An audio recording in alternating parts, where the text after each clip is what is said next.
questions. I am sure that you've been, John Orland, you have a question right away. So one is what's the timeline? When would the earliest that you see it be on the first route? And then just the other one is, I actually rode that maglev in Singapore, and it was really cool. You went really fast. But as I understand it, it's like a financial disaster. Like if the Chinese government wasn't paying for all of it, it would never happen, and it's a big mess. Yeah. So how do you not do that? Right. So most high-speed rail projects in the world are a disaster financially. I think there's only 3 routes that are profitable on an operating basis: 2 in Japan and 1 between Paris and Lyon. So as an industry, that's kind of easy to compete with, as long as we uphold more transparency, more honesty about our numbers. It's going to get political, we know that, but we're trying to go into it with our heads held high and more integrity about how this is going to get funded and then budgeted, because it never goes the way you tend. But your first question was when? Oh, so we're saying 2020 for cargo and 2021 for passengers. So it's soon. It's like not a 10-year thing, it's a 5-year thing. Wow. Yeah, I mean, there's a government that we know of right now that's very motivated to have something working by 2020. That's cool. Wayne? So, I mean, one of the problems with building anything is it gets really complicated quickly. So, I mean, this is why we don't have high-speed rail in California, is because there's too much politics and right-of-way issues and all that. So, this is going to have to be built over rights-of-way, just like a train line, so you've got the same problems there. And then you've also got issues like, oh, it could be really fast, but then the TSA is going to want to get their hands on it and x-ray everyone who gets on this, so that's going to add an hour at both ends. And it sounds like it could be done, but there's too much politics and crap and TSAs and things like that, and you're going to have to build the train line station somewhere 10 miles over that way, so I'm still going to have to get to the station. So I mean, how's it different than a high-speed rail? I mean, I see it's faster, but to get from here to SF, it's going to have to stop 20 times at all the little cities and places that want you to stop at, and you're not going to be able to get up to 1,000 k's an hour over that short range. So how are you going to deal with a lot of those problems? Like, Okay. It seems like there's a lot of politics rather than engineering. So now I know what to be the president of the United States. Like, I have to, like, okay, you have like 6 questions in there. Okay, so the first one is, I have to remember all of them. So we're not a train. So there's a lot of ways in which not being a train helps us. We can put stations where you wouldn't have thought we could, because we are turning, like a train's turning radii are crazy long because they have to slow down and they're stuck on the track and the train will fall over. We can actually we can bank up the side of the tube and cut much narrower corners. So if you have a spot where you can put a station, we can probably access it. Plus the amount of space that we need, the footprint we need, is dramatically smaller than a high-speed rail. So some high-speed rails need a 30-meter easements side to side, which is impossible to get in most places. We can go up the side of a highway as long as we get the approvals, as long as you don't cross the highway. So the hard part, it will be figuring out the regulatory regime. Every mode of transportation has its own, in this country, has its own regulator. And they all have different rules and regulations, and a lot of them are outdated. Like the reason Acela just paid $90 million per car for their new rolling stock is because they have to be built to withstand a collision with a freight train, which never happens, but in case it happens. So that rule is kind of not necessary. The Europeans don't do it that way. The Chinese don't do it that way. Japanese don't do it that way. So we're going to try to cherry pick the best regulations, similar to the way that Google and others have gone after the autonomous driving. That's been a lot easier than people thought. It's not quite there yet, but you've got cars on the road without drivers in them, or without driver control already. What was the other question? It was the TSA. So, yeah, I mean, we've been talking to a lot of consultants who work on security regulations and all that, and they say that the real danger with terrorism, at least, is the station and not the vehicle or the track or whatever it's in. So if you build stations that are hardened, then you're already ahead of the game. I think the TSA is talking about adopting more airport-style check-ins as the train stations are for the trains now. That could be of a concern. because we are a unbelted experience, so we'd want to be treated the same way as Amtrak, which currently just barely looks at your ID. But we could, potentially, as the pod is moving into the airlock, have one of those particle scanners that just zaps the whole thing, looking for metal objects. Who knows? We haven't gotten there yet. But yeah, it would slow everything down if you had to stand on a line that was, yeah. Yeah. Kira? Oh. Sorry, Bruce. That come into play? Yeah. Planning? It does. Is it It's a concern. Yeah, I mean, it's a big concern.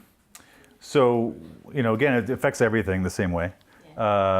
We are building the columns, we're called pylons, we're calling them, with the caps on top. So the tube rests on a cap, which is on a column.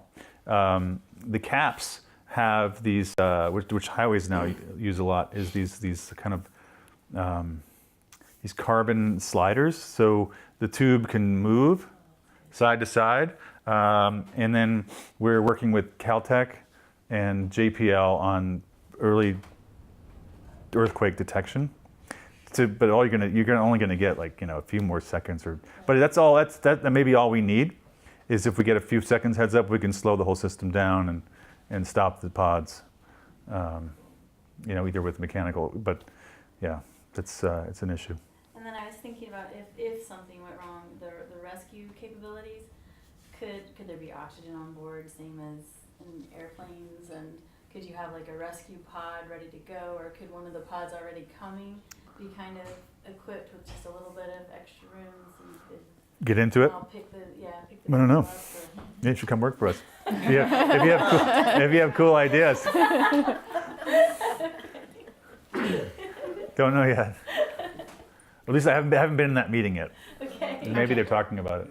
You can pick. Yeah, you do. You so your friends, who's got the good questions. And David, who the you weirdos look are. so anxious to ask a question. Exactly. Notice that I'm avoiding the people over there. No, kidding. That's a joke, you guys. David, you want to ask a I question? assume the cost is per tube. So, 10, 20 million per kilometer for a single tube. What's the maximum throughput in people per hour of a single tube? Oh, well, I don't know off the top of my head. I don't know. It depends on how long the pods are and how many people per Just pod. curious how it compares to a freeway lane. Like, if you put a hyperlink in, is it like adding the 4-lane freeway, 1-lane freeway? Yeah, I know that I'll have to get back to you on that. I know that a lot of the places we're going, you can't drive anyway, or you can, but people aren't making that drive, so it's not really comparable. But it will be similar to high-speed rail in capacity. That's what we're aiming for. It's not like a dramatic improvement. It's just faster and cheaper. Anne. So you mentioned in the beginning of the talk that there were many other Hyperloop-like companies that had been started. What made you choose this one and not the other? So there may be a few, but there really aren't any real companies. This was the only one that was raising serious money and had serious talent and was actually building real hardware and talking at a very high level in a prolonged, serious way with government, with customers. And is that still the case? Yeah, it's only gotten more so. Okay. Yeah.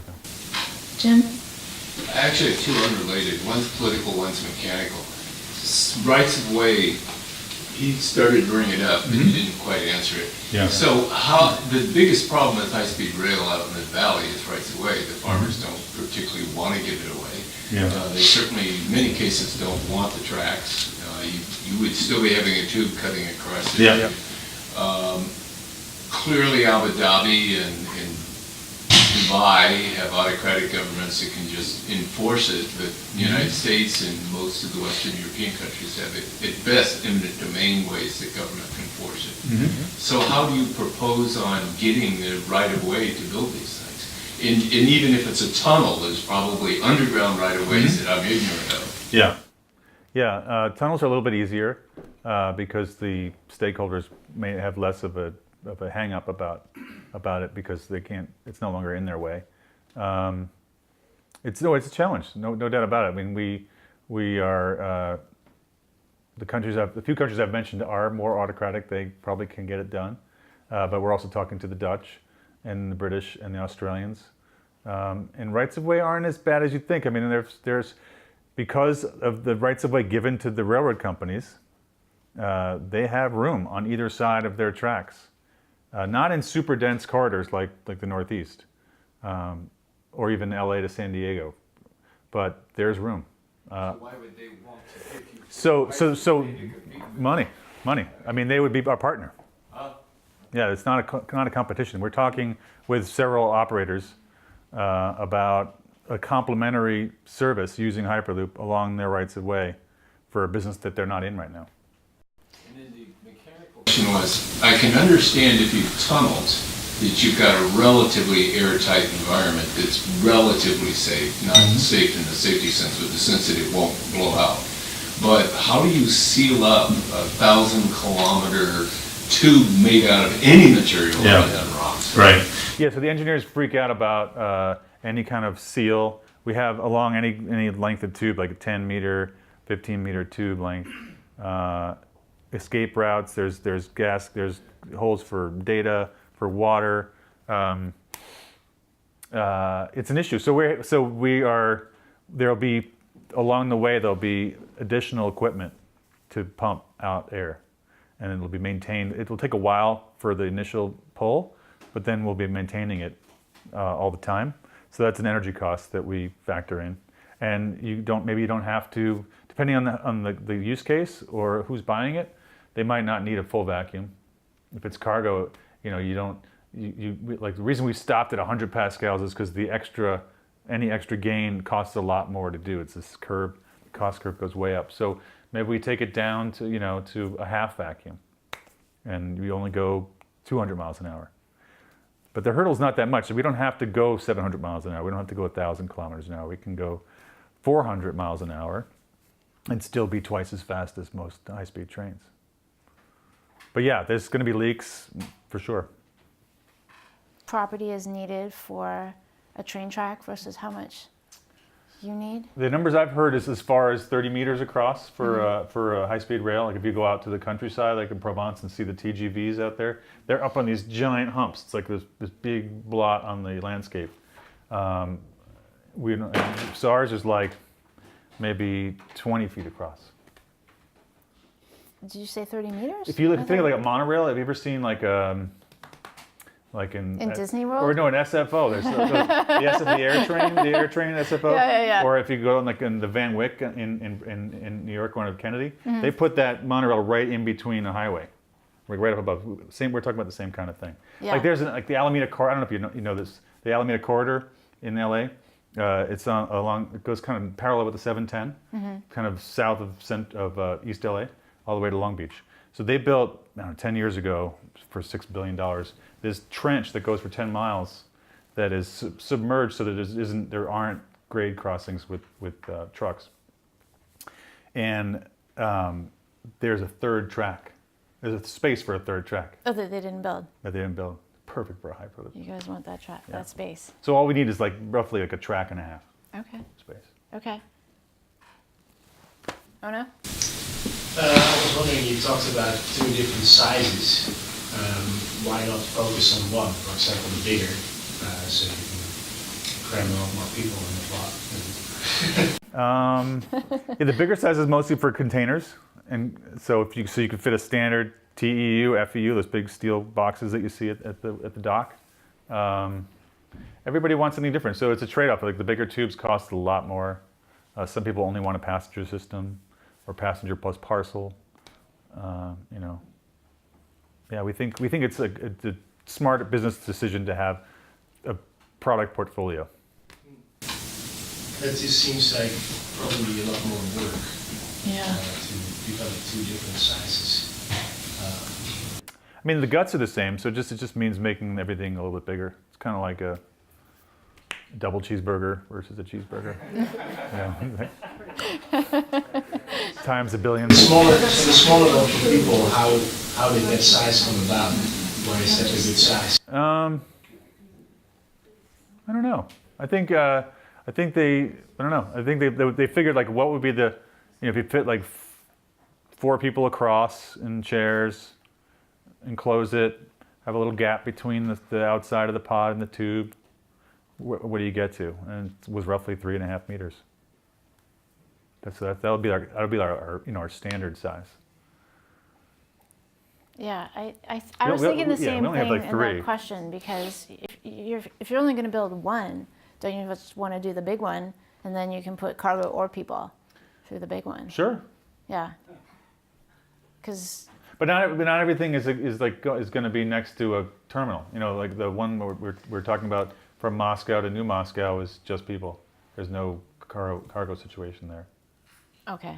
But Yeah. if there's a cargo situation, you could repurpose or have Or people come situation. over. Go through the cargo track. Exactly. Yeah. Exactly. Okay.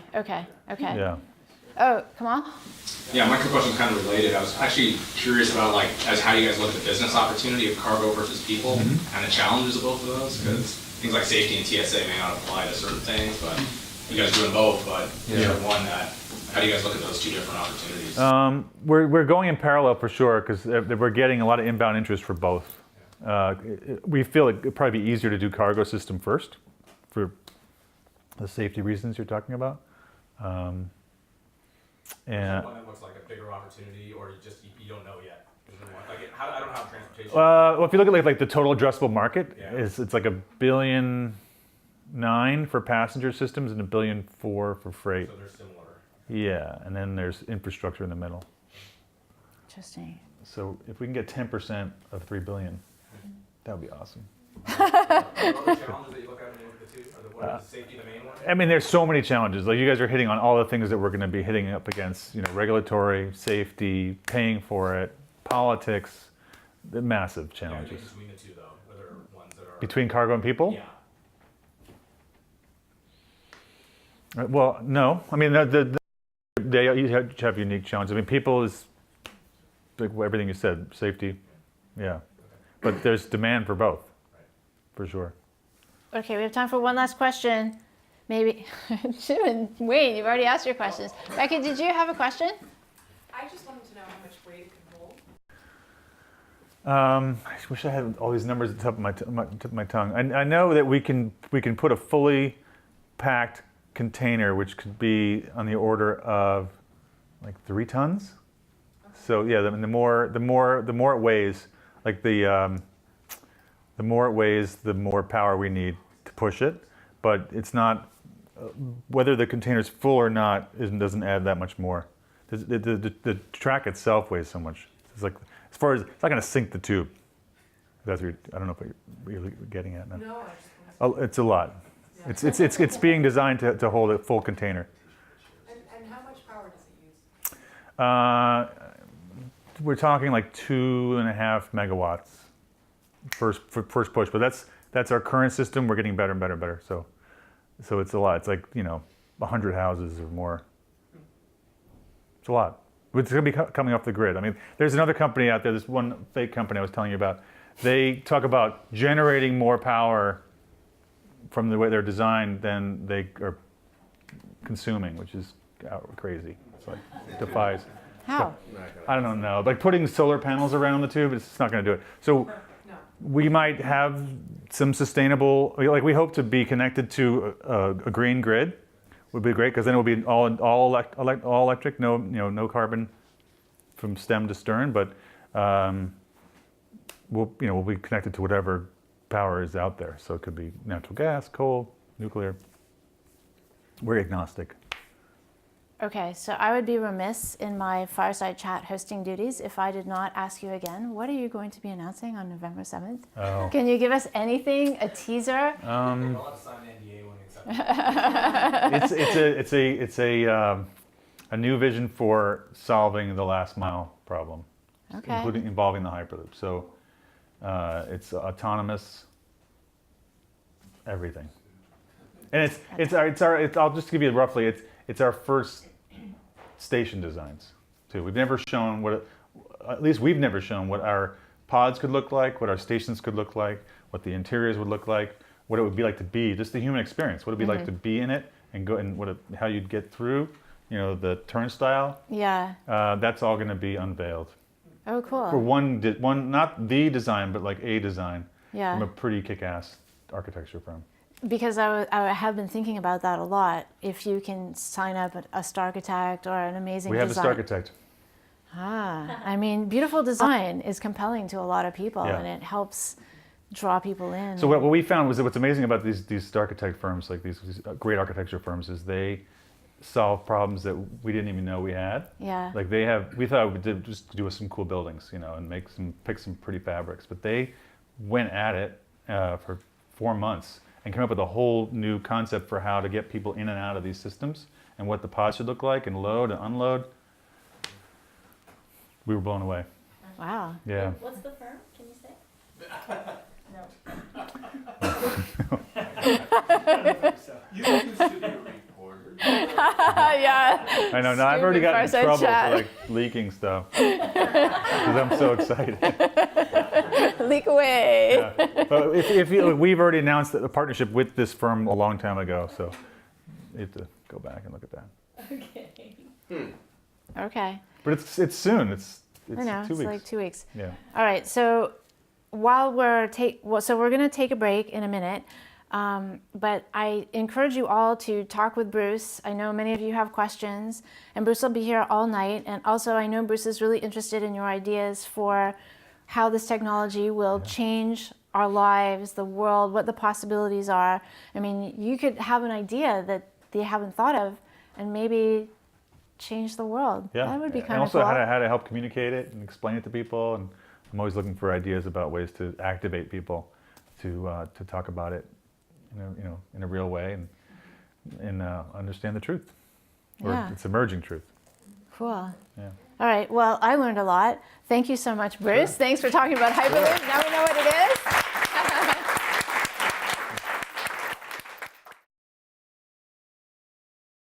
Technology that allows for something this innovative.